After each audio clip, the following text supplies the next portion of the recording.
Is this on?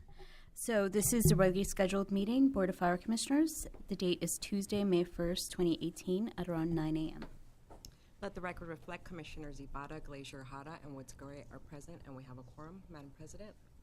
Thank you. Flag salute, moment of silence. Please stand, right hand over your heart, ready to begin. Pledge allegiance to the flag of the United States of America and to the republic for which it stands, one nation, under God, indivisible, with liberty and justice for all. Please join me in a moment of silence as we honor past and present members of the Los Angeles Fire Department who devoted their lives to the protection of our community. Thank you. So we start with Commissioner comments.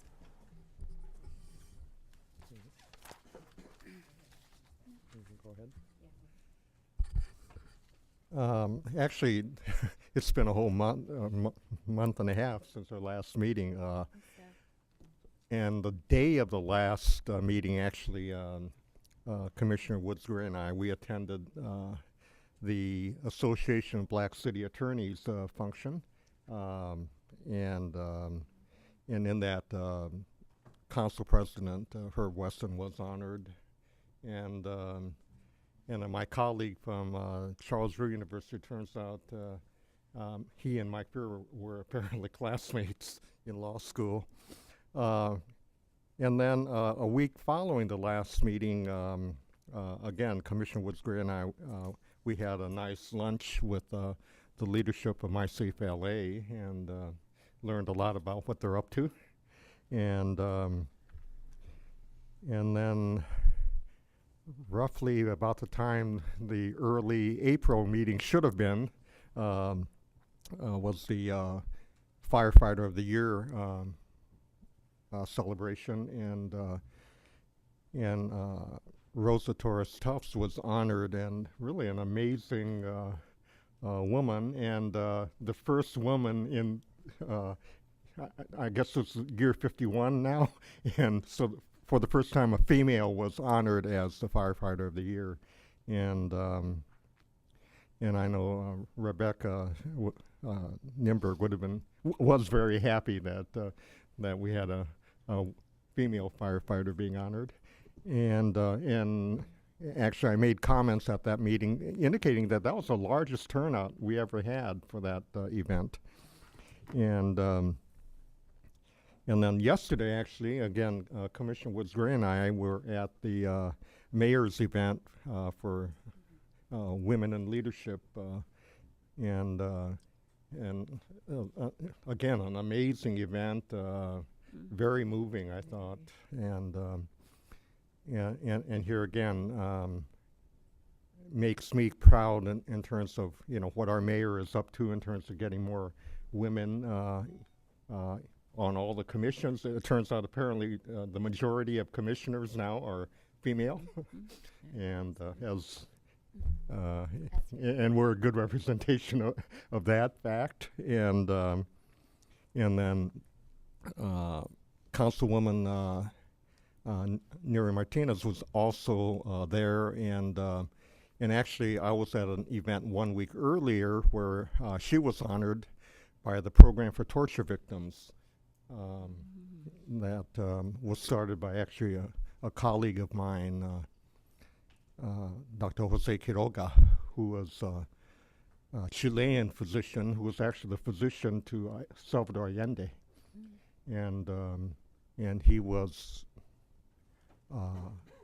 in the presence of Allende when Pinochet conducted the coup against him, and witnessed Allende actually commit suicide by shooting a gun right through his pellet, and I didn't realize I was one of the few people who knew about that fact until the Pinochet hearings about 2 years ago. I didn't know that. Yeah. Interesting. Isn't that something? And I'm looking forward to the Fire Service Day. I'm going to try to hit as many fire stations as I can. Great. Oh, yes. That's always exciting. Good morning. It has been a while since we met, and many things have happened during that time period. Quite a few things. Some I probably have forgotten. But first of all, I just want to congratulate the new officers of the Women in Fire Service, because we have a new board and new president, and we look forward to them doing great things and helping us to continue to make LAFD the best that it can be. I'm probably in no order certain, but these are some of the things that happened during that time. I'm just trying to remember. One of the things that I was really impressed with was a press conference that was held at Fire Station 29 with the Korean media. We had, I think, 7 to 10 representatives there, television, radio, and print. And it was a really very good press conference. And it also hit, they didn't just show up for the press conference the next day. Everything was printed or on television or on the radio. However, I got feeds from all of them, but I don't understand Korean, so that was a problem. But at least I had evidence that it was out there. And it was really good because we had some of our Korean and Asian firefighters come to the press conference, and that was really very good, very good. And we made some new signage too that was really impressive, and so it was great. That was really good. I was pleased to be able to be there for that. I attended the girls' camp. I was out of town for the week, but I made it back in time to go to the Sunday girls' camp. And it was impressive to see how many girls were there, how energetic they were, even on Sunday after all that workout they'd had, and many of them saying that they either wanted to be firefighters or police officers. So we told them they could always change their mind. If, the police officer candidates come over to the fire department. But that program, I think, is really an outstanding program. And I think next time it'll be back in the city, so that'll probably be different too. I went to the recruitment fair on Saturday at Fire Station 81. Again, we had a great turnout of potential firefighters.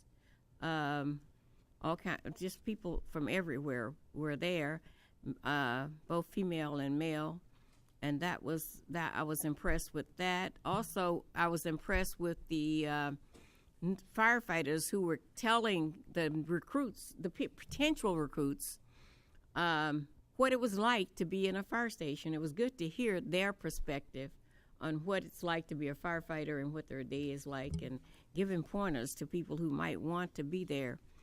Then let's see, what else? Oh, I did go to the State of the City speech by the mayor, which was, I thought, just full of great ideas, wonderful things he's doing, and made me proud to be a part and live in the city of Los Angeles.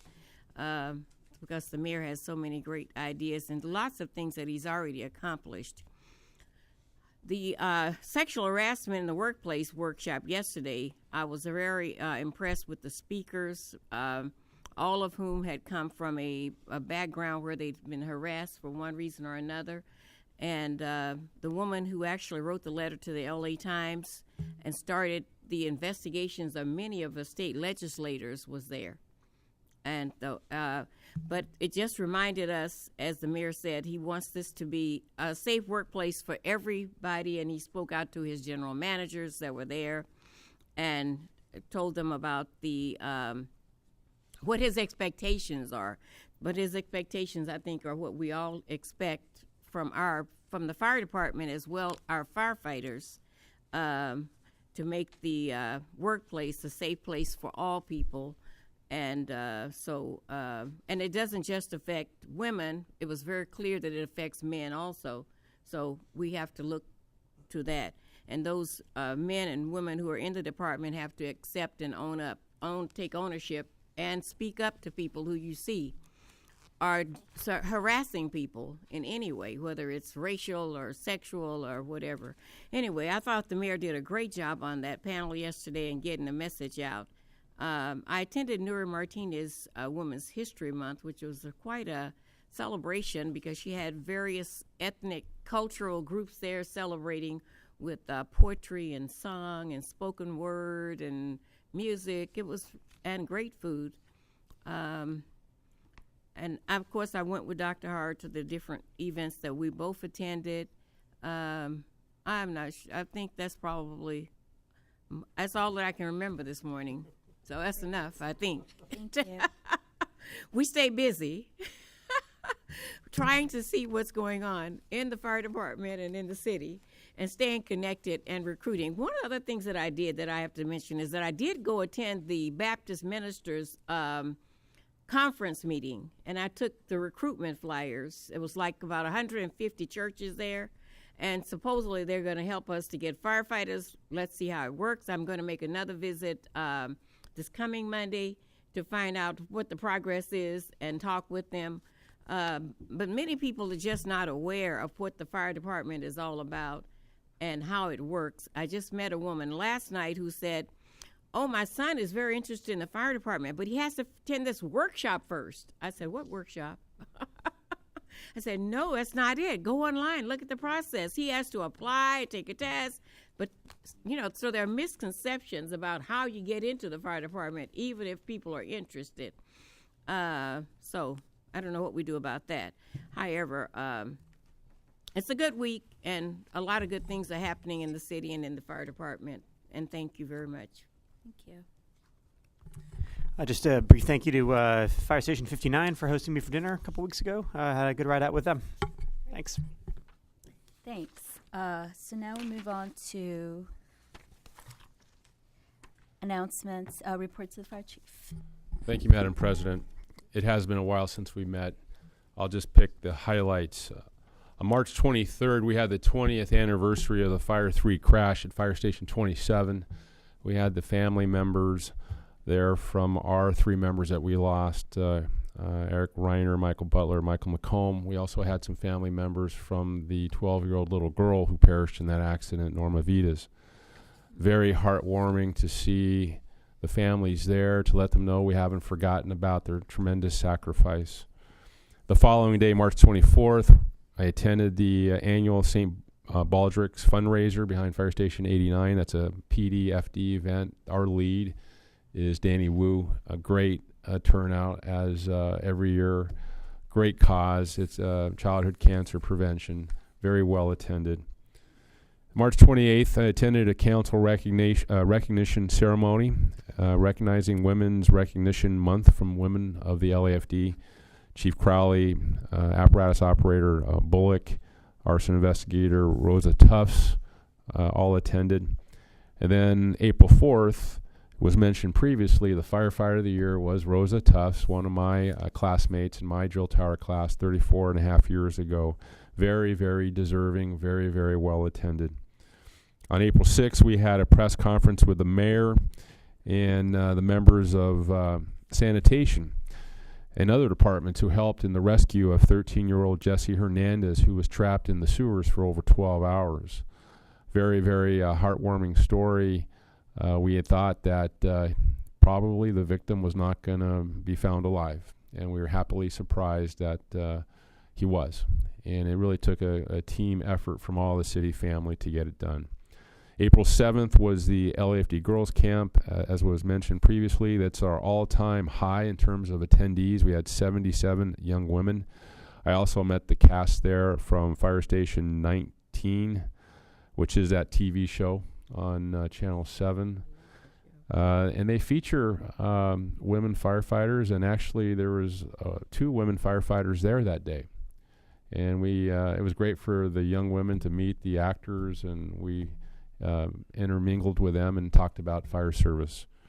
And then on April 16th, I attended the Mayor's State of the Union address as well. Very inspiring. Specific to the fire department, he did mention our sober unit. Then shortly thereafter, the mayor's budget book came out, the Blue Book, and so far so good with our budget.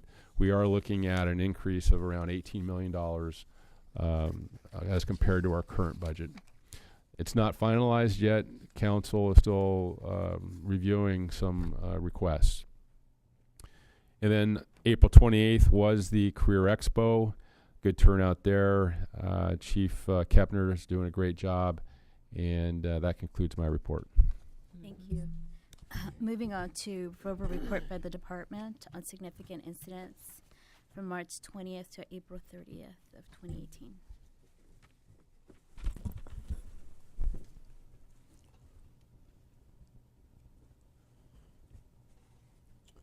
Sorry, I was looking for Captain Eldana. Thank you, sir. My apologies. Good morning, all. Madam President, honorable members of the board, Chief Terrazas, Attorney Rafish, and the management staff of the LAFD. My name is Armando Hogan, Deputy Chief assigned to Operations West Bureau. My purpose here today is to share with you two recent events that took place in West Bureau last month. The first you will see, as the fire chief alluded to earlier, was the Griffin Park Sewer Rescue.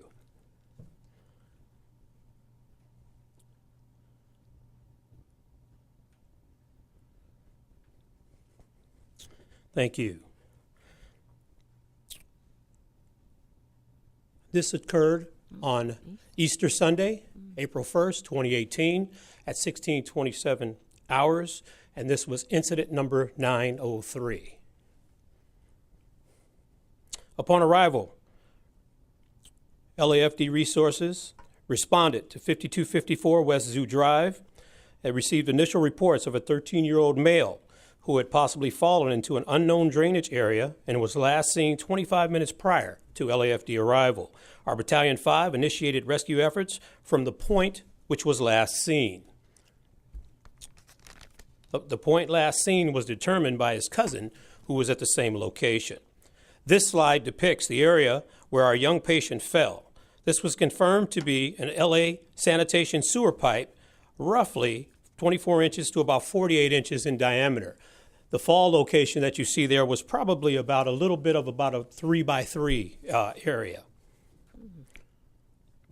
One of the highlights was Unified Command, which consisted of LAPD, LAFD, the Department of Sanitation, LA Recreation and Parks, LADOT, the CHP, Mayor's Crisis Response Team, DWP, and our CLO and PIO established communications. This slide is just to give you an idea of the conditions that were faced by our young patient, Jesse.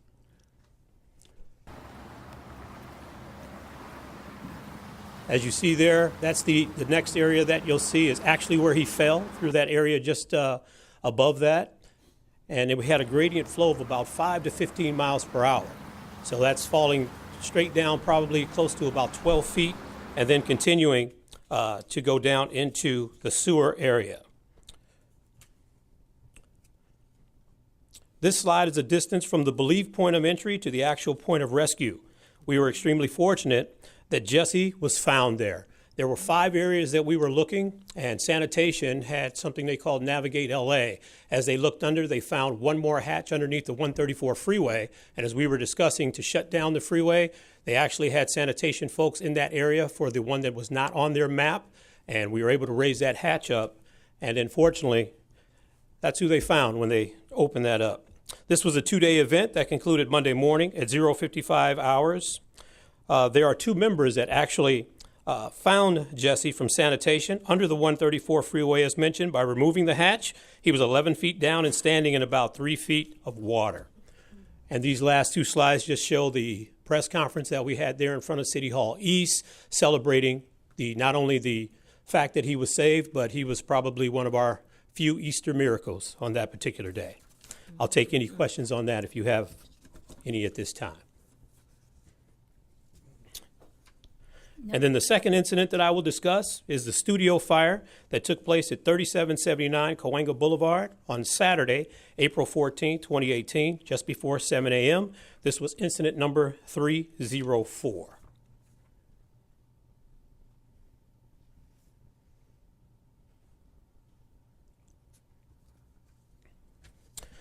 Shortly before 7 a.m. on Saturday, April 14th, the Los Angeles Fire Department received 911 call for reported structure fire at 3779 North Cahuenga Boulevard in Studio City. Upon arrival, firefighters found a 1-story commercial building approximately 50 by 75 feet in size, doing business as a recording studio. Firefighters immediately engaged in fire attack operations while simultaneously conducting a search of the building. Firefighters encountered heavy smoke and 0 visibility, and this is just to give you an idea of how low that smoke is down to the ground and how difficult it was inside that building. While searching this building, firefighters encountered 2 victims inside the structure who were determined to be deceased. Firefighters did, however, rescue 2 additional victims, and we didn't know at first if they were inside or just outside the building. Turns out they were both inside, and it had self-evacuated. The two victims, they were rescued, were transported in grave condition. Firefighters extinguished the fire in about 28 minutes and managed to prevent the spread to nearby occupancies. Good news, if I could say that, is a man has been charged with capital murder for the Studio City fire. And right now that is still in litigation, but just wanted to bring that to your attention. None of our firefighters were injured, and the one individual that was in grave condition has since been saved and is at home now. And then the last person we anticipate a full recovery. I'll take any questions if you have. Thank you all very much. Thank you. Do we have a verbal report by the medical director? Good morning, everybody. Dr. Mark Eckstein, EMS Bureau Commander and Medical Director. Significant EMS report since our last meeting. Extremely tragic traffic collision on April 28th in Fire Station 57's first in. A vehicle apparently ran a red light, broadsiding a minivan with subsequent fire. Bystanders did heroic efforts to try to and actually remove some of the victims.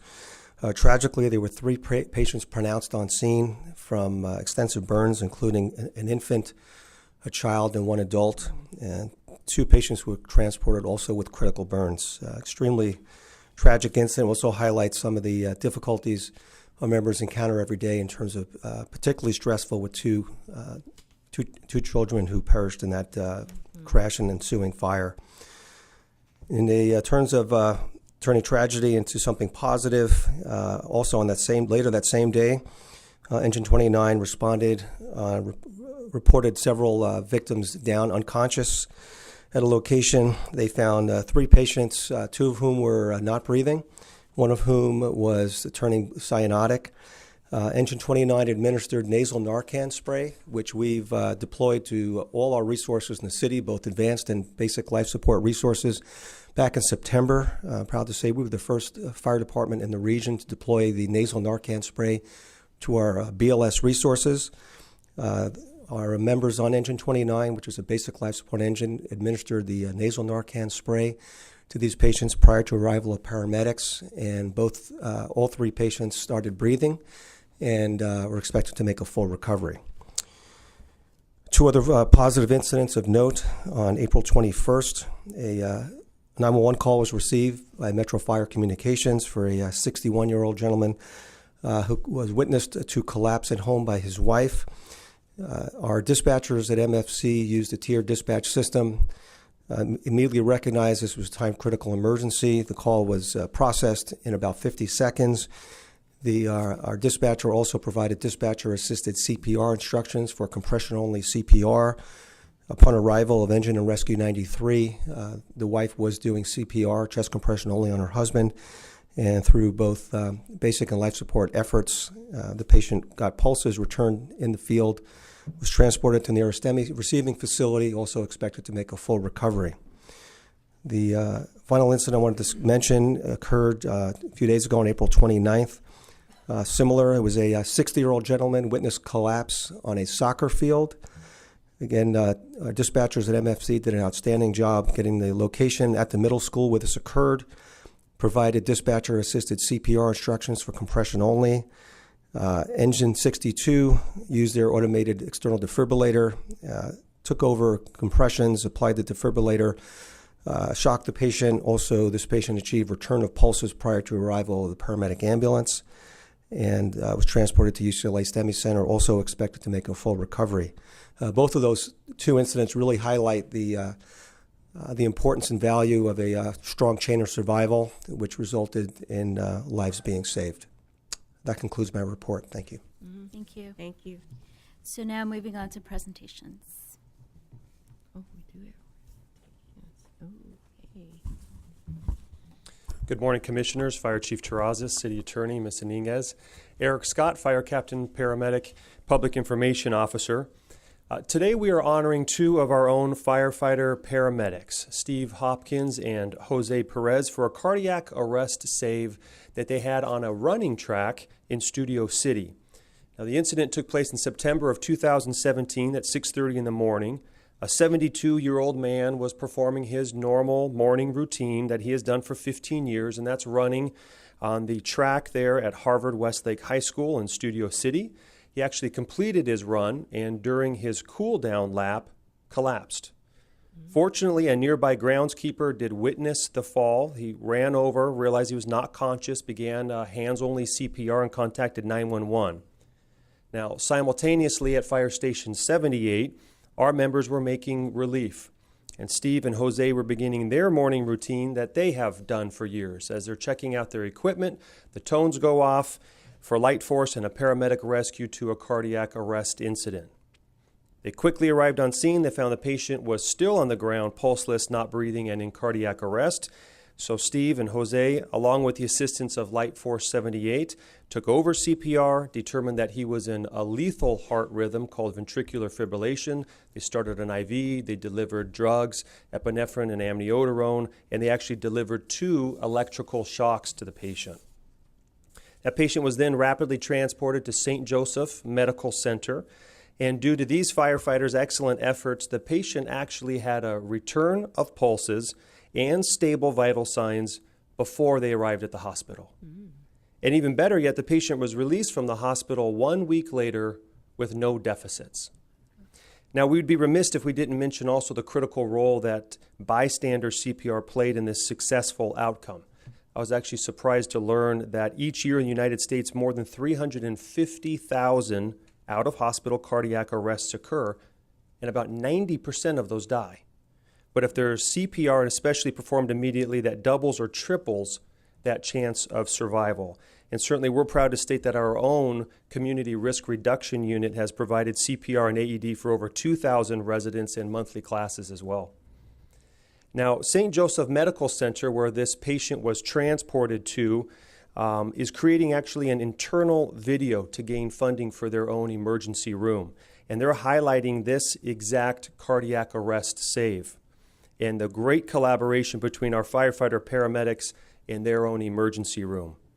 So Steve and Jose are just 2 of our 1,227 certified paramedics within the LAFD that daily strive to achieve Fire Chief Terrazas' #1 strategic goal, and that's to provide exceptional public safety and emergency service.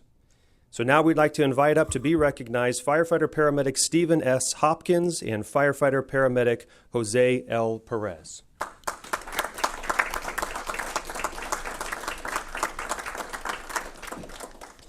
At this point, we'll read the certificate. In recognition and sincere gratitude for your heroic courage, diligent efforts, personal initiative, and expedient assistance, which directly resulted in saving a man's life during a cardiac arrest emergency on September 5th, 2017, at the 3700 block of Coldwater Canyon Avenue, the Los Angeles Fire Department commends you for your extraordinary life-saving efforts to a citizen of the city of Los Angeles, presented this first day of May 2018, Ralph M. Terrazas, Fire Chief.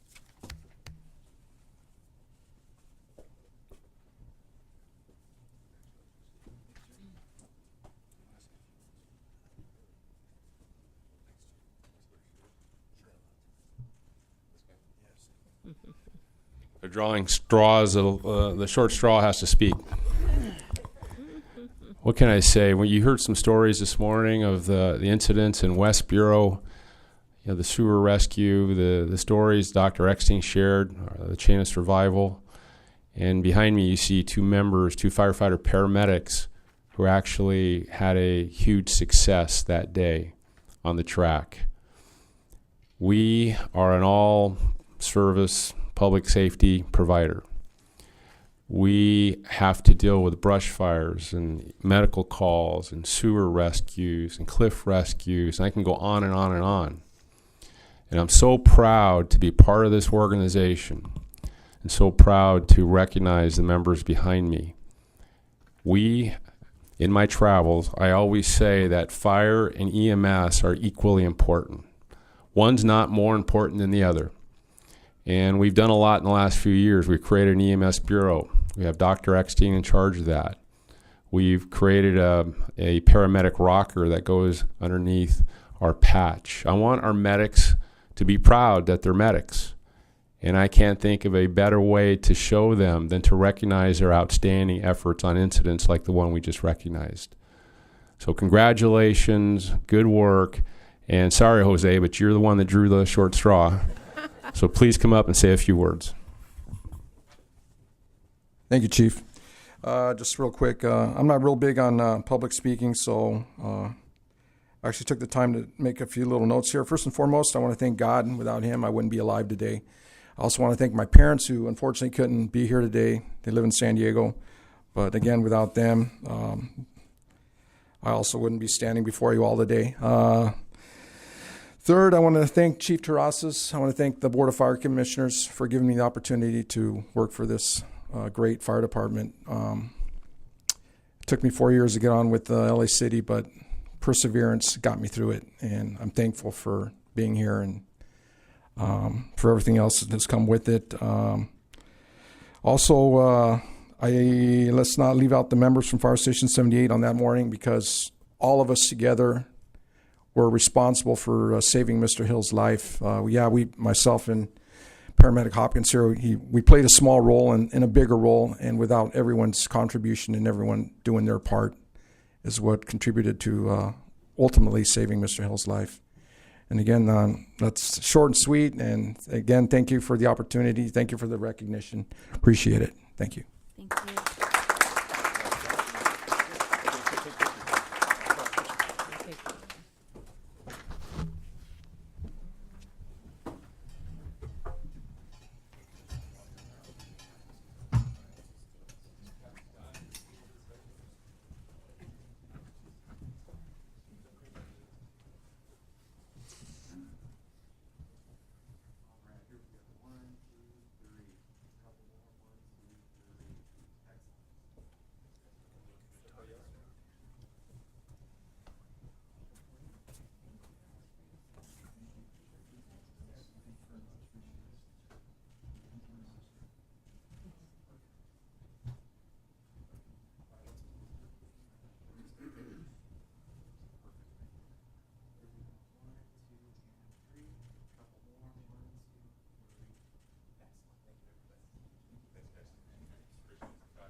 Excuse me.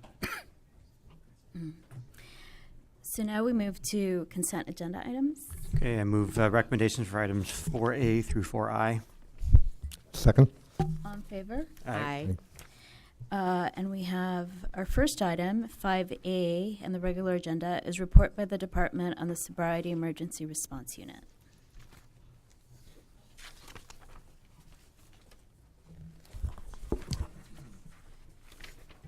Good morning again, Commissioners, Fire Chief, City Attorney, Dr. Mark Eckstein, EMS Bureau Commander and Medical Director.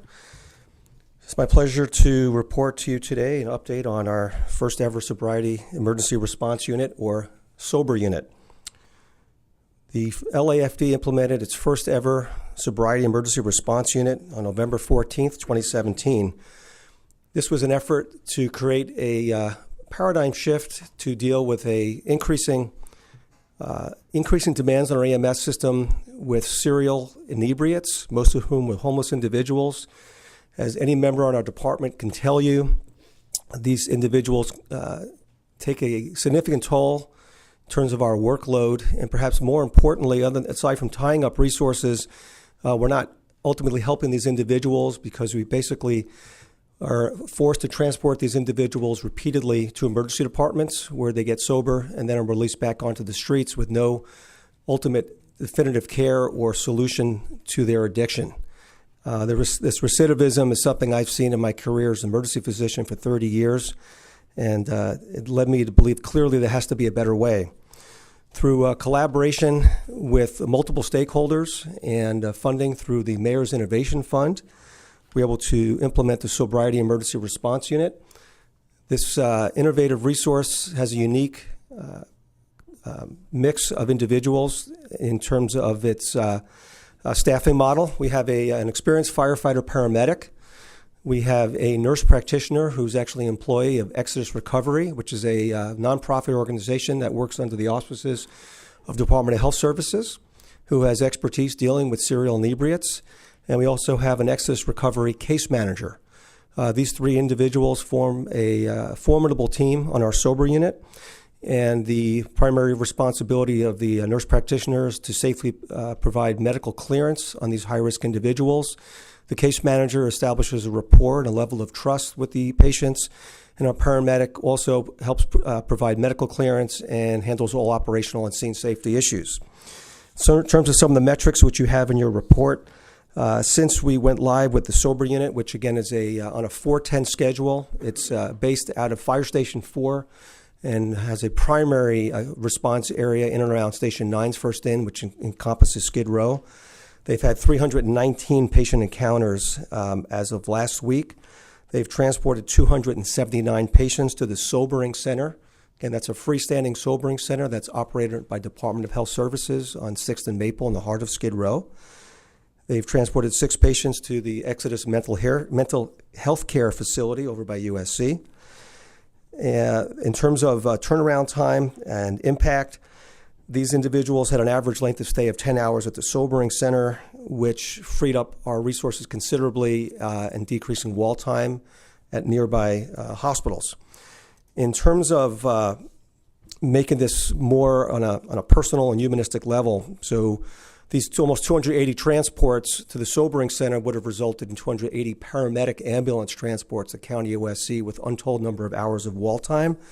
We had a incident last month where our sober unit encountered a 51-year-old female who's a homeless individual who was one of our EMS super users with a history of psychiatric issues and alcohol addiction. We had responded on this woman 355 times in the last 3 years with a dispatch of 458 resources. That's on this one individual, which truly highlights the recidivism and the need to create a better way to deal with these vulnerable patients. Myself and my assistants have all taken care of this woman at various times in various emergency departments in the last few years. Instead of Rescue 9 transporting this woman to County USC for the umpteenth time, the sober unit medically evaluated her. They transported her to the Sobering Center. Once she was sober, their outreach staff was able to convince this woman to get inpatient detox and get transitional housing.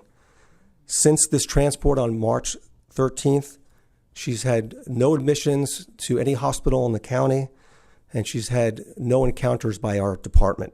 And we certainly hope that she continues on our road to recovery. If you extrapolate this success story with this one woman manyfold, you can see the impact of our Sobriety Emergency Response Unit. And the success thus far is due to a collaboration between many stakeholders, again, funding from the Mayor's Innovation Fund, the fact that we had a firefighter paramedic willing to step up to do a job that was very challenging, dealing with a very, very challenging patient population, and an outstanding collaboration with our partners at Exodus Recovery and Department of Health Services. And patient safety is paramount. We perform 100% retrospective reviews of every single patient that's transported by the sober unit, and we have monthly meetings to discuss all the metrics and QI results with our partners at the Sobering Center. We are optimistic that we'll not only continue this resource, but we are hopeful that Department of Health Services will open additional sobering centers throughout the region, and that we'll be able to expand the concept of our sober unit, which is proven to be extremely successful, not only to help these vulnerable adults like the example I just provided, but also to free up our resources to go on time-critical medical emergencies to help other patients who might otherwise have been adversely impacted by prolonged response times. So I'm very pleased to provide this information. Preliminary data suggests this is extremely successful, and we hope to build on this success and expand on this innovative new resource. And I'm happy to answer any questions you might have. I don't have any questions, but I'd just like to commend you for the work that you're doing with this program, because clearly it is making a difference. And I did attend the opening of that facility, and it looked like it was going to be a great place for people to come. And it amazes people that they can go there and get the kinds of services that you offer, because I've discussed it with people in the community, and they are surprised that this is a place where they could go for this. And I'm very pleased that you're able to use the mental health urgent care, because that, I understand, is a real problem. One of the reasons why nurses don't want our firefighters to leave the patients is because they're afraid of the mental health problem. So that's, I just commend you on this work, and I do look forward to seeing it in other parts of the city, because it seems like something that, it's just great. I can't think of anything else to say about it, except that I'm really excited to see the progress and know that it's working as well as it is. And I commend Dr. Eckstein for all of his innovations and creativity in this department. Thank you very much, Commissioner. I appreciate your comments. Likewise, I want to just congratulate you on really amazing results and what have you. And as a physician, I just want to indicate that there's something called a dual diagnosis in medicine, and that's where an individual has both a substance abuse disorder, in this case alcohol, along with a psychiatric diagnosis. And you can't even treat the psychiatric diagnosis until you've dealt with the substance abuse problem. So, talking like a chain of recovery and what have you, this is the first step of recovery ultimately, even, So in order to deal with the psychiatric diagnosis, you have to deal with the substance abuse issue first. And again, I just want to congratulate Dr. Eckstein and the great work that is being done now. Thank you. Matter of fact, the woman I mentioned, she does have a dual diagnosis. And again, dealing with mental health issues and substance abuse is critical. I'm fortunate, to, again, recognize Chief Terrazas for his leadership. And we have a great team at the EMS Bureau and support across the department for this. And hopefully through the influence of this board, this commission, the health services will expand the concept, and we will respond in kind. Thank you. Great, thank you. So are we the only, first of all, congratulations. I want to echo everybody else's words because this is tremendous. But I was wondering if are we the only agency that's transporting to the Sobering Center? Yes, Commission President. At this time, we're the law enforcement is allowed to transport to the Sobering Center, though understandably there's some reticence from their officers and their leadership because of the liability with underlying medical issues. That's why we have a nurse practitioner on the resource. But in terms of EMS, we're the only department that's allowed to do so, because paramedics, as you know, are not permitted to transport anywhere other than emergency departments.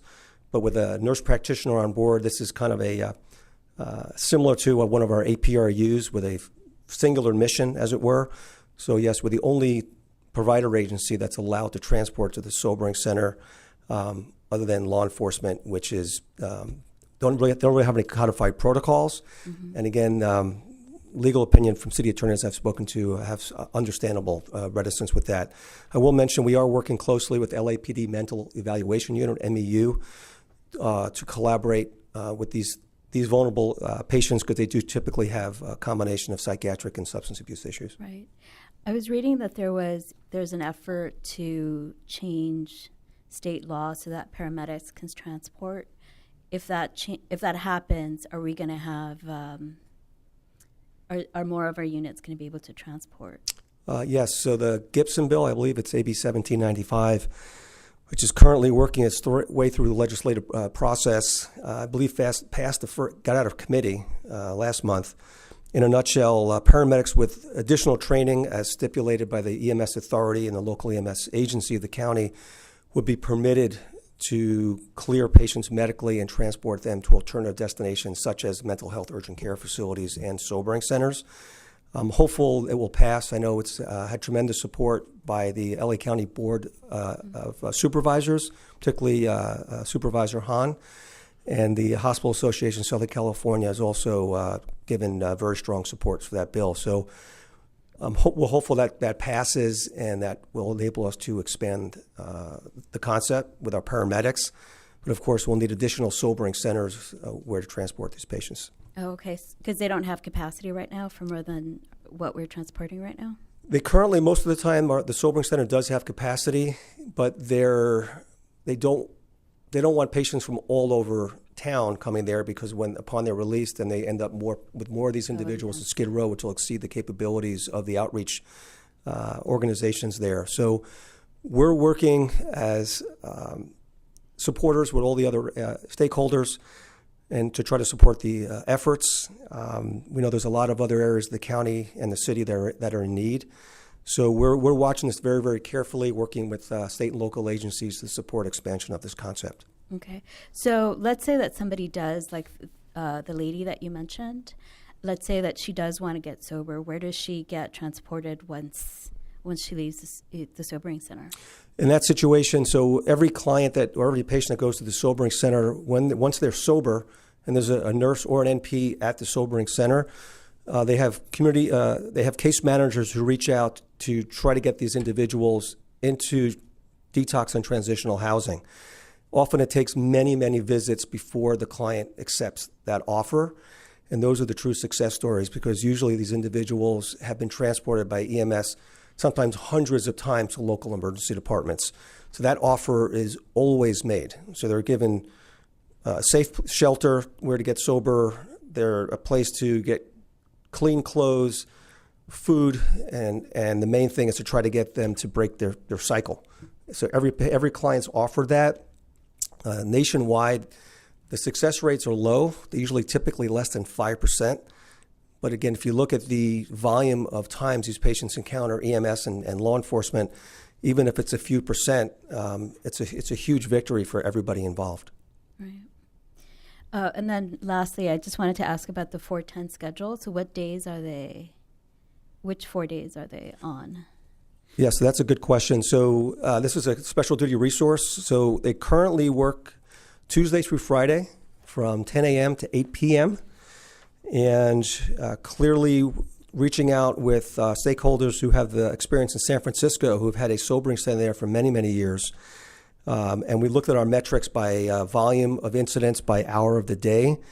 We're trying to make this resource work later hours. So we're working with department leadership and our partners with labor to try to come up with a consensus to make this resource even more impactful and increase its operational efficiency.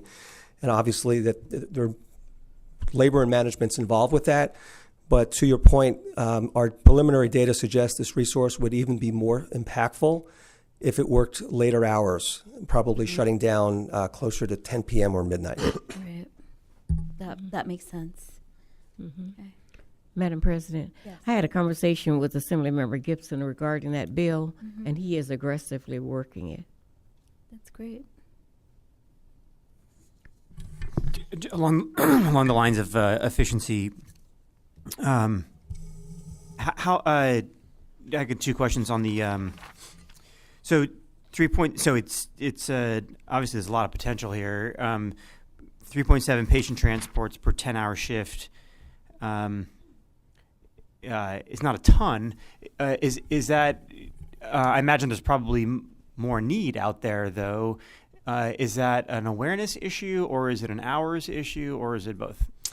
Great question. I think it's a combination. We've our team has worked tirelessly to make the rounds at the fire stations, particularly in the battalions involved, 1, 11, 5, and 13, to make them aware of our resource. So they've made visits so they know who the team is, what their capabilities are, because patients who the sober unit can safely clear and transport would otherwise require not just transport, but paramedic transport to an ED because they're altered. So they constantly make the rounds at fire stations. They've encouraged our members to request them on the radio. So that's where some of the calls come in. And also a team on the sober unit aggressively attaches themselves to calls that sound like they might be a patient, such as overdoses or unconscious or someone found down in the affected areas. So it's multi-pronged effort. They've also given a presentation at LAPD Central Division and also the Mental Evaluation Unit. So they've told their officers if the LAPD is first on scene with any of the patrol officers or HOPE or any of the outreach officers in and around Skid Row, they can call the sober unit directly by cell phone without even involving both dispatch centers. Then the sober unit will create an incident through MFC and then respond without any other fire department resources responding. So we're trying to attack this from multiple venues, try to maximize their impact. But clearly, early morning hours is suboptimal for the patient population we're talking about. And again, to not reinvent the wheel, we've looked very carefully at the data from San Francisco and our own data, so we know the peak hours are late afternoon to early evening. So an ideal schedule would be like noon to midnight? Correct. Noon to midnight, or if it's a 10-hour shift, probably 2 to midnight. Yes, sir. Got it. And on that shift, I have heard that it's difficult to staff 10-hour shifts on these. What's our staffing rate on how often are we open? So we have a firefighter paramedic who volunteered for this position, which is extremely admirable because it's not something that's attractive to most members for obvious reasons. Very difficult patient population to work with. And again, due to his efforts and the rest of the team, they're not dispatched. That unit is not in the CAD in terms of dispatch algorithms. So their calls are all by them looking for business, or a significant percent of their calls are still alarms where they're driving by, they see someone down, create an incident, do an evaluation, and then try to clear and transport themselves. So it's really multifactorial. So we have a paramedic who's volunteered for this 12-month detail, which what we have for the funding. And then we have paramedics that we've interviewed for our new APRUs. We've had 22 paramedics that we've interviewed who have expressed an interest that we're using as alternates to try to keep the resource constantly staffed for a 410 schedule. So I'm pleased to say that we have had someone step up and paramedics interested in pursuing this for altruistic reasons, or some individuals, some of our members have had family members who have been impacted or dealt with the tragedy of alcoholism. But whatever the rationale, we've been fortunate in that this resource has been staffed, and it's a really great team because it's up to them to listen to the radio jump calls and create still alarms, and they're working very aggressively to go on as many patients as possible. I will also add that based on our 24-hour staffing, 3.7 transports, that's not incidents, but transports per 10 hours is probably busier than most of our ambulances in the fleet in terms of transports per 24 hours if you extrapolate and do the math. But clearly, I think there are some ways what we just discussed where perhaps we can make this even more efficient. And we're certainly looking to maximize the impact any way we can. Yeah, my sense is that the 10-hour schedule for the field medics is difficult to staff in the long run.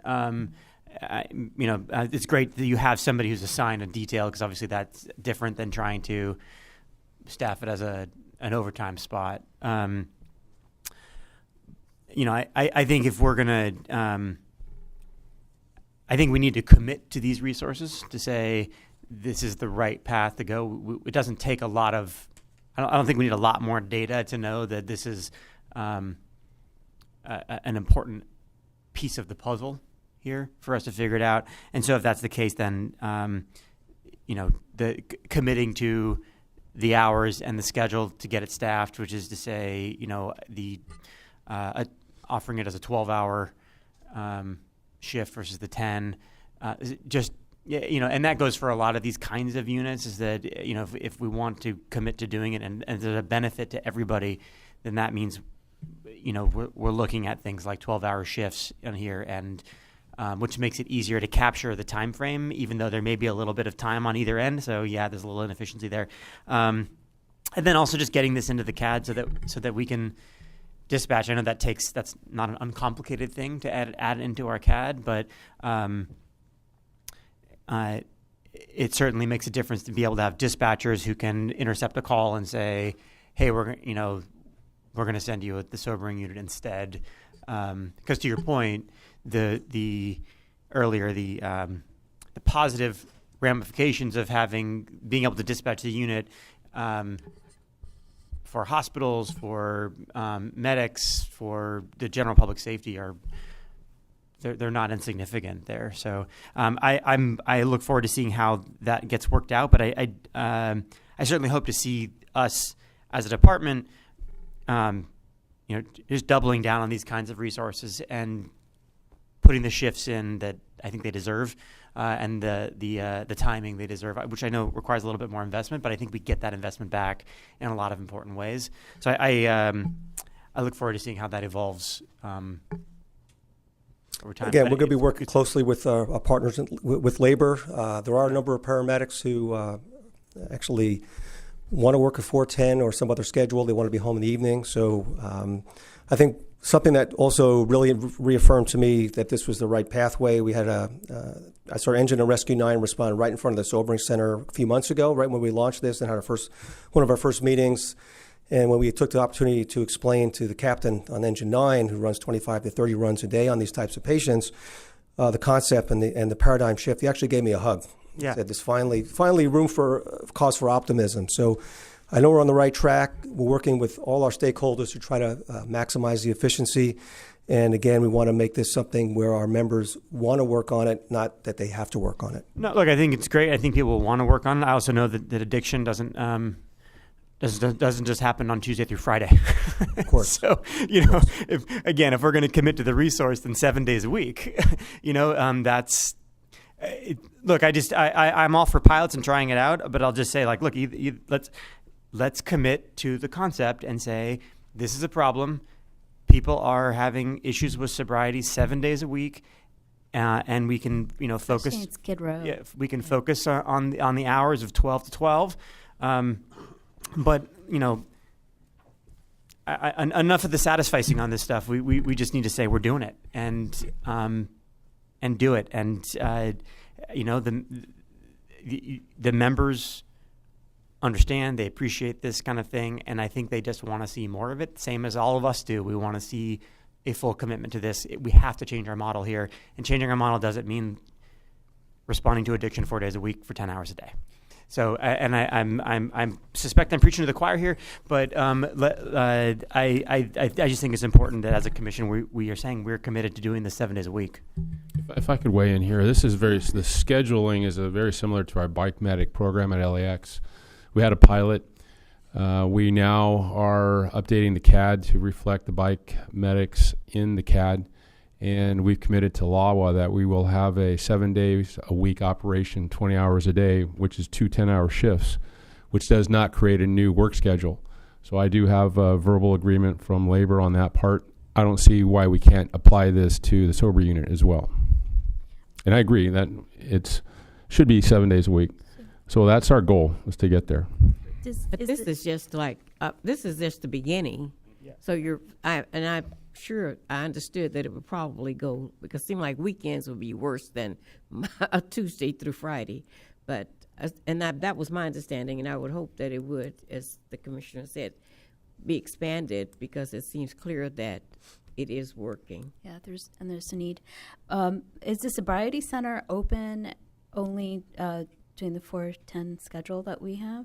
The Department of Health Services Sobering Center is open 24/7, 365. They never close. Really? And they have capacity for 50 bed capacity. But we're the only agency transporting, so do people walk in? They don't allow walk-ins. The others are PD referrals, and also now the Sobering Center has reached out to local emergency departments. So now if physicians medically clear an inebriate in an emergency department, particularly a chronic or serial inebriate who really needs to get into detox, who probably is a homeless individual, they can call the Sobering Center. The Sobering Center will send a van, and they'll pick up the patient and take him to the Sobering Center with the goal to try to get him on the right path. Okay. Oh, okay. Good. Thank you. Thank you. Very good. Move to receive and file item 5A. Second. All in favor? Aye. Aye. So, regular agenda item 5B is report by the Operations Central Bureau on 2017 annual report. Madam Commissioner, Commissioners, Chief Terrazas, Ms. Radfish, Isella, good morning. My name is Philip Flegel. I'm the Deputy Chief in charge of Operations Central Bureau. And if you can indulge me for about 15 minutes, I'll go over our 2017 presentation of our annual report that we have here as soon as we queue it up here. Basically, my presentation is broken into two parts here, and it's a PowerPoint presentation that will provide a snapshot of how OCB has implemented specific strategies, meeting or exceeding the goals of the Fire Chief's 2015 and 2017 strategic plan, followed by a quick 5-minute video vignette of some accomplishments of last year. So to start off with, any plan that you start off with usually has to have some objectives so we can follow and make sure we get through what we're doing here. So some of them, I'll read them to you real quick, was providing OCB members with the direction and actions that will shape and guide them to support the department's vision, mission, and core values. We'll also provide effective leadership and strong management processes that will focus on continual monitoring and evaluation of OCB actions to meet the goals of the strategic plan, and finally monitor, modify, and implement strategies to improve OCB operations for the next 3 to 5 years based on performance matrix. So these objectives were developed from Mayor Garcetti's Back to Basics, priority outcomes, and also the goals from the Fire Chief's 2015 and 2017 strategic plan. So that's what we're following. So based on our goals, OCB continue to implement these specific strategies to meet the strategic plan and accomplish those goals. We specifically focused on goals 1, 5, and 6, which was providing exceptional public safety emergency services, enhancing LAFD risk management systems, and strengthening community relationships to improve infrastructure and resiliency during emergency incidents. But of course, I can't do any of this by myself, and this is my team that I have here at the Central Bureau, and it's not my whole team because I truly have my battalion chiefs, my probationary firefighters, everybody from probationary firefighters to our command level officers that have made us meet our objectives and get through our goals. And some of them are in the audience right here today, so they came to give me some moral support here. But again, they helped us accomplish our mission, and truly their collaboration, these people are my key to my success in getting the job done and putting the right people in the right spot. So I commend them from getting us through that and for making us, very much be able to be successful in our goals for the past 3 years. Again, to give you a quick snapshot of Central Bureau, again, we're densely populated and diverse and culturally rich part of the city. We probably serve the downtown area and northeast area of Los Angeles. Densely populated and potential for any incident to occur within our boundaries. And we have everything in the Central Bureau except for a waterway and an airport, so we can pretty much have anything happen within our bureau.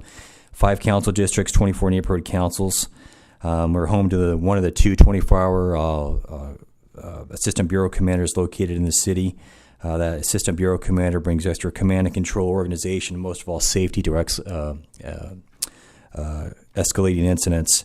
And also Central Bureau is also responsible for meeting the single point process for hiring and make sure consistent staffing and equitable policies are applied citywide for staffing of all of our fire stations, and ensure those policies are being met and making sure we're consistent with everything. OCB in 2017 held a emergency incident technician and adjutant training for staffing to make sure we're all on the same page and doing the consistent practices. We had a couple FARSAT slides that we put in here to kind of convey what we did in 2017 as a part of 2017. One part of the 2017's goals was to improve our immediate EMS turnout times below 60 seconds. And again, those immediate dispatchers of those calls where people are actually dying. There's a baby in the bottom of the pool. There's somebody in cardiac arrest that we need to get out the door and get out the door now to make sure we can get there. In 2017, we made sure all the commands had a challenge to lower their immediate dispatch turnout time below 60 seconds. All resources in 2017 met that challenge and had their times below 60 seconds in 2017, and I'm happy to report in 2018 we're maintaining that immediate dispatch time below 60 seconds for EMS turnout times. With fire turnout times, the same thing was true in 2017. We managed to do the same thing with get out below 60 seconds as compared to 2016, which was slightly above 60 seconds consistently. So again, improvement in 2017. CTS complaints. This is a very good slide here. When I first got to the Bureau in 2015, we had 45 CTS complaints within our Bureau. 2016, it went down to 26, and 2017, we went down to 22. So I think it's a combination of getting the message out to our people and our officers and our chain of command that have been getting the message out to making sure we're doing the right thing. I'm also happy to report, just kind of sponge into 2018, that we currently have 2 outstanding CTS complaints in our Bureau right now. providing some of our exceptional public safety emergency service. One example is invitation modification of BLS Rescue 813. Through FireStat, originally 813 was a 10-hour V-staff with some different days, and through FireStat and some analysis, we changed the hours of and also the times that we deliver and have 813 in service. That's been very beneficial to the area that it serves. I'm not going to take any credit for the SWORE unit, for the AP, for the TDS enhancements, the Sober Center that we heard Dr. Eckstein talk about, but those are definite enhancements in the Skid Row area and the downtown LA area that has helped our Bureau out quite immensely in helping out our population. Something else that we have quite a bit of in the Central Bureau is events, and event planning is one of our big things that we do in the Bureau quite a bit. On any given day, there are rallies, marches, events, and some planned events are planned and even spontaneous. Some of them are medium to small, and some have 3,000 to 5,000. Some can even be managed by a battalion command team. But with the addition of hot weather, cold weather, alcohol, large crowds, or any other complexities may need a written and approved incident event plan or event action plan. So basically, an EAP is a guide that lists specific objectives and strategies and tactics required to meet those objectives. The resources, their missions, communications are all pre-identified, so everybody knows what they're doing and who they're reporting to. And we take that pretty seriously. And if you haven't noticed yet, today's May Day. We've been in planning for that for about the past month and a half. And we have a unified command already established. We have our EAP out. There's a lot of back behind the door stuff that happens before these marches actually happen. And we have a lot to do with that in our Bureau office. Some other things that we're really involved in with providing service to is coordinating our civilian CERT teams. We provided Bureau coordinators that are both uniformed and civilian to make sure and provide my commander's intent to make sure they know what they're doing. We've held a CERT refresher class in 2017, and we also coordinated an auxiliary communication service or ACS training session. We actually slid over into Griffith Park and did it in the West Bureau, but we did that last year as well. So thanks, West Bureau, for helping us out with that one.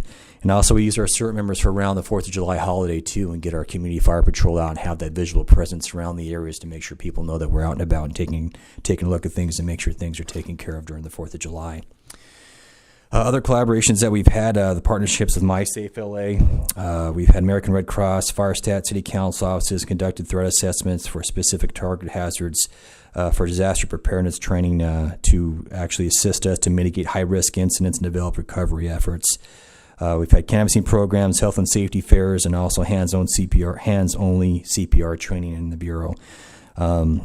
We've developed a strong relationship with MyCFLA and American Red Cross to collaborate on smoke alarm and carbon monoxide detector events as well. In 2017, we had 4 canvassing events for smoke alarms and CO2 detectors, and we have one every quarter to make sure we're getting that stuff out to the community that we have. We're also working with a newly established community risk reduction unit to help us out with safety initiatives and delivering hands-only CPR. Because of all these efforts, too, some of the data that we've had from courtesy of MySafe LA was the installation of smoke alarm installs, as you can see there, carbon monoxide installs, and also high school students trained in hands-only CPR. And I'm happy to report last year that we had no fatalities in the Central Bureau at all. And I would hope to say that some of our efforts that we've been doing here have attributed to that fact last year. One of the other things that we do is biennial inspection to make sure that everything has their. It's a chance for me to examine operational readiness of apparatus, equipment, and personnel, and make sure they basically are ready to go out the door and everything's working properly. I think it's one of the most positive aspects of our Bureau because it gets a chance for me to go out and sit down with our people at every fire station and talk to them about what's going on and make sure everything's ready and maintain the proper way it should be so we're ready for our responses. In 2017, we inspected battalions 1 and 11. Okay, some other things I think is really important that I think through the 4 bureaus we've been able to do a lot better is our communications and interaction. And I believe the online and ensuring clear communication link between the people in order to provide exceptional public safety services is important. As a Bureau Commander, I feel that communication is a key factor conveying my direction and the Fire Chief's direction. To maintain those communications in the Bureau, we have monthly staff meetings with all the chief officers, and we keep them abreast of what's going on in the current direction of the department. And also, each battalion chief has quarterly or bi-monthly, captain's meetings to make sure that message is carried down. Also in 2017, we managed to hold one all-captains meeting with the entire Bureau. So every captain from the Bureau was at one place at one time on each shift so we can convey the messages, talk about emergency incidents, and make sure we're all on the same page. So it was a good collaborative effort.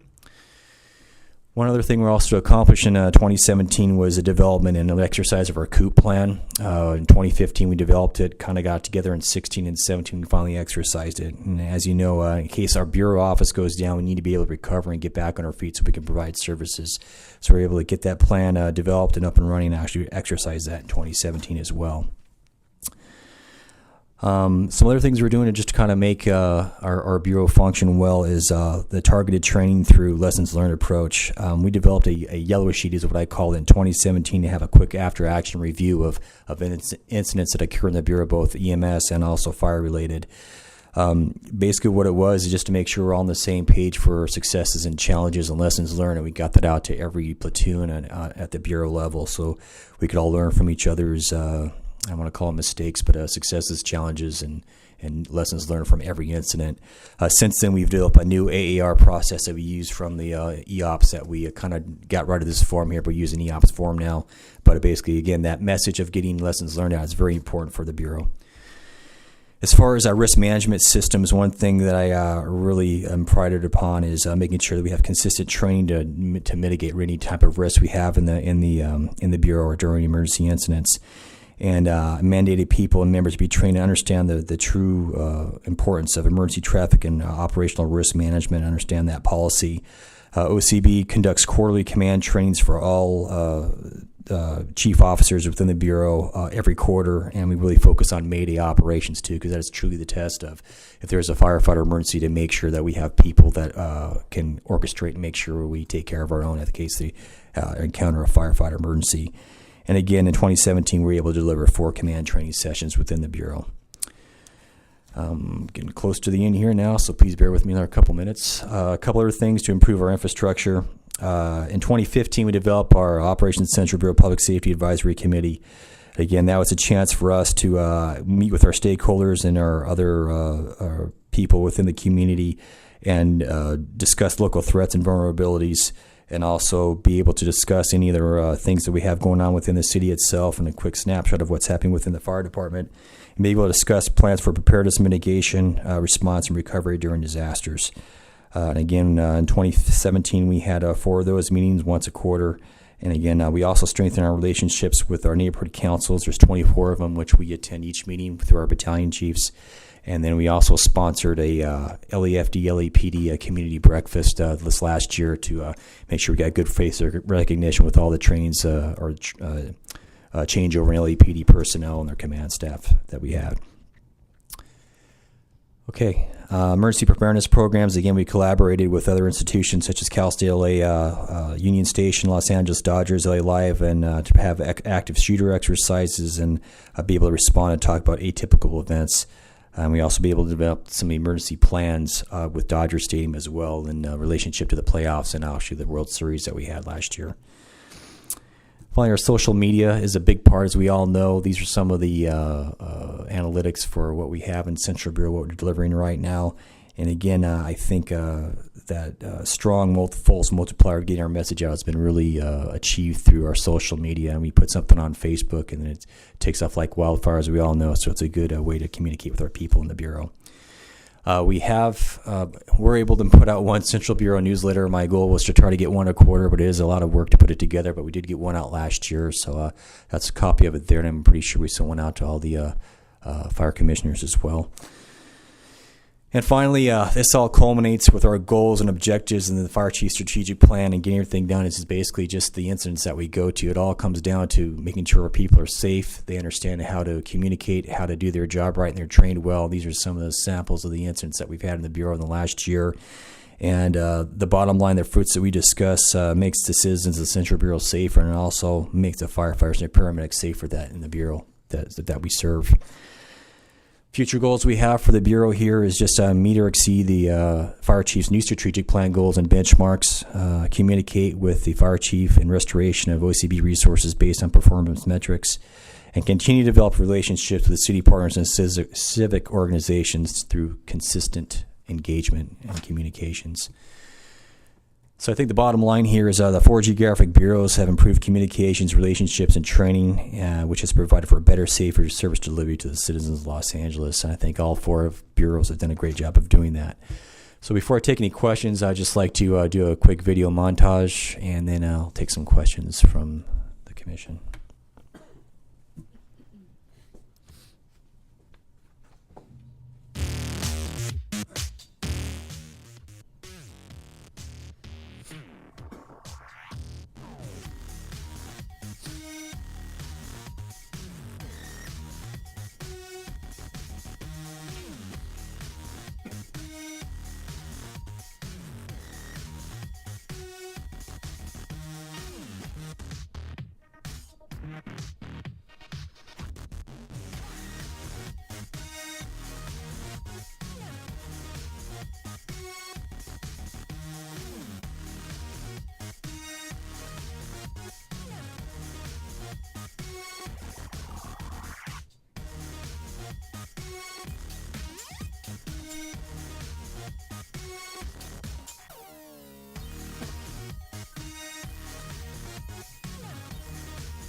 To thank Captain Dan Levens from the Central Bureau Office put that together. Great job. And again, a lot of stuff happened in 17. That's look back at that stuff. It seems like just yesterday, but yeah, it was last year. So I'd like to take any questions. Anybody has anything for me at all? Thank you. I love all the bureaus equally, but this is where I live and where I work. So I always sort of worry also about resources we spend here. And also especially downtown because it's grown so much and we have such big population growth. And you guys have managed to do a really good job with probably less resources than you ever had in downtown at the same time. So how you guys managed to do that, I don't know. But congrats. Thank you, ma'am. Appreciate that.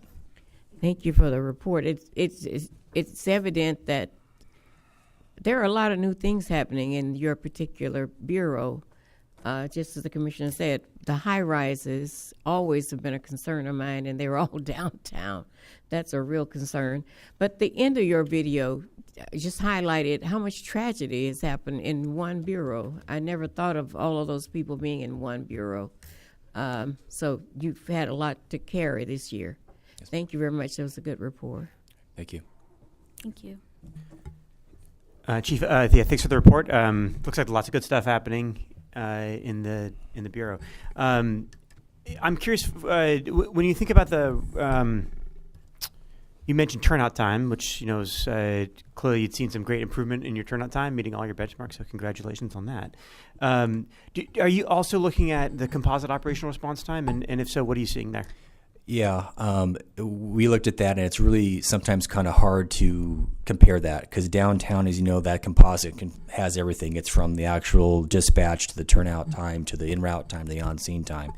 And one thing we have noticed is the time of day is really hard in our bureau. Downtown and 9's first in, just getting on certain streets. There are certain streets they know of that they're just not going to take anymore because they can't get through in a rush hour. In Battalion 2's area, they have hills and whatnot that are hard to get to sometimes, and so there are times a little bit longer to get on scene. So that's the one thing we do notice is it's kind of hard to put a specific standard for everybody because everybody's different depending on what district you're in. There's traffic times and so on. So that's one thing we're kind of concentrating on is again we talked about map drills in the fire stations during our fire stat, the AOs and engineers knowing their district because you're not going to make up time going fast. You're going to make up time knowing your district and knowing getting out of quarters fast. So we're hoping to make up the time on that end so the composite time will go down a little bit. But we're having a hard time with the traffic, I think, is the bottom line, and we're trying to investigate other ways to avoid that. We've even had some of the firefighters in the back will get the Waze app or whatever, and you go, hey, don't go that way, or it's red here. And I don't know if that's going to work or not for them. I know I think ITA is looking into other aspects of that in the future. But, yeah, we'll see. But that's our problem right now is I think traffic's a big problem. And to what extent is do vacancies or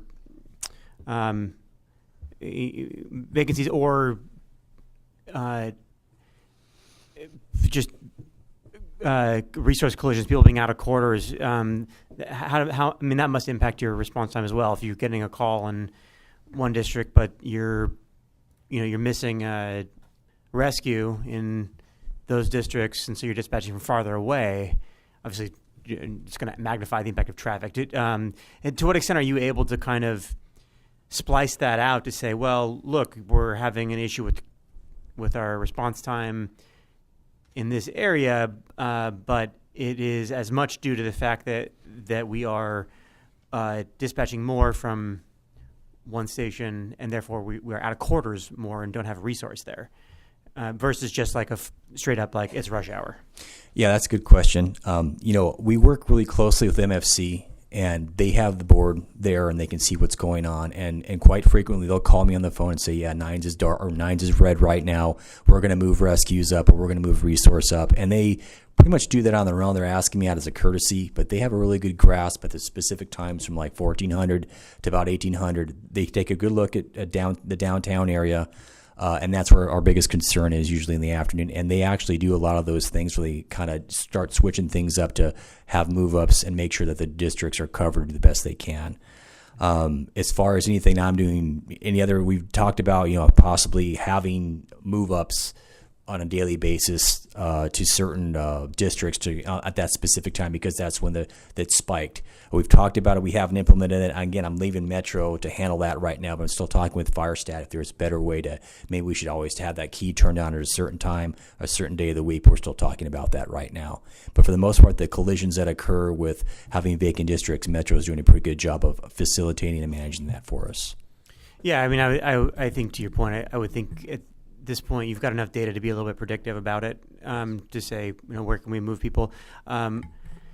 I think the downtown area is particularly interesting in that it's not only busy, but that there are also densely packed resources as far as fire stations go. And so that requires a slightly different way of MFC looking at it, which I know kind of upends some questions around how we dispatch. But I think as we bring on AVL, we may actually have the ability to start, rather than just dumping, 30 resources into nines, you can staff them in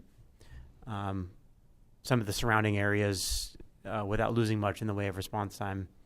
Yes. I think with the infancy of AVL right now, the last couple of weeks, we've seen some dramatic trends that we're able to adapt to now, and how and when and why.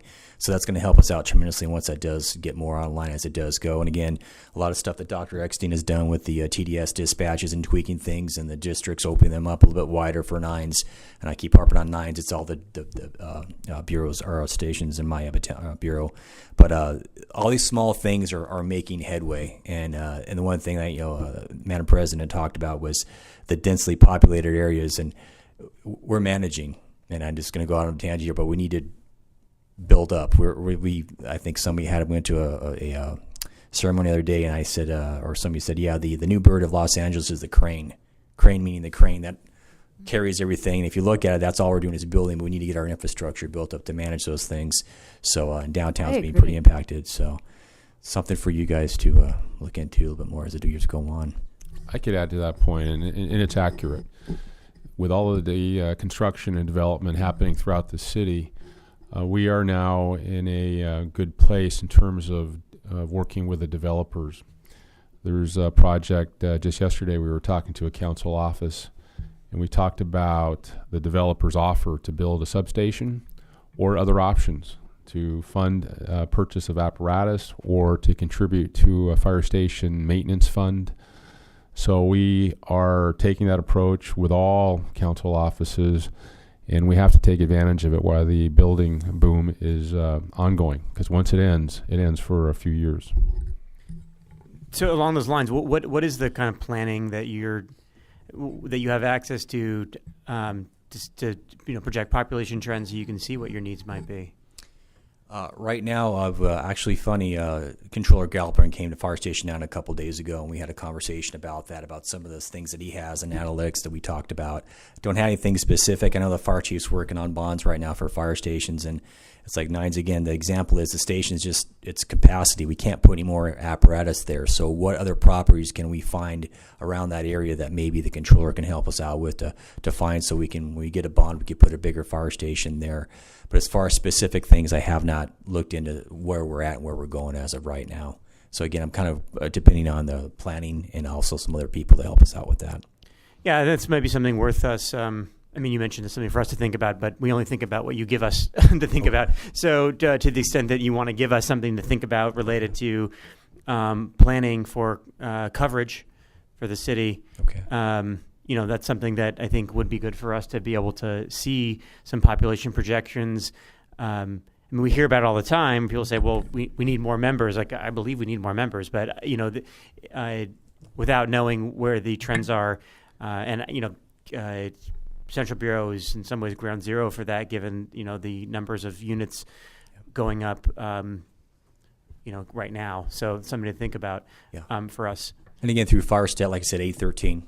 We had an original model, then we tweaked it through FireStat, and also with Rescue 900, it's at nines. Same thing. We tweaked the hours and the days of that delivery for that as well. So that's working out a lot better now. So we are doing small things, but I agree with you. There are bigger things that we need to be letting you know about so we can get to the next page. And I know that's not a Central Bureau specific item for you. It's I think it just is highlighted by some of your specific challenges.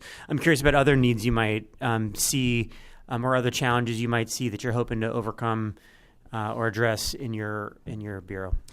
Yeah, thank you. I think one of the biggest things, like through annual inspection too, is just infrastructure. The stations are getting old. They're being maintained, and the guys do a phenomenal job of maintaining them.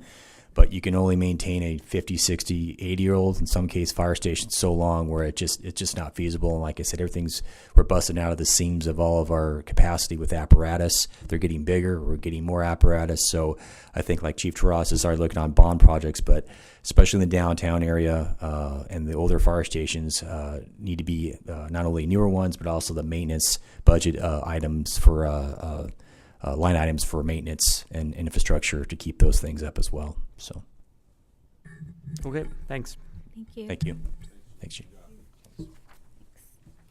So we don't have any public comments, so we can adjourn. Move to adjourn. Second. All in favor? Aye. We're adjourned.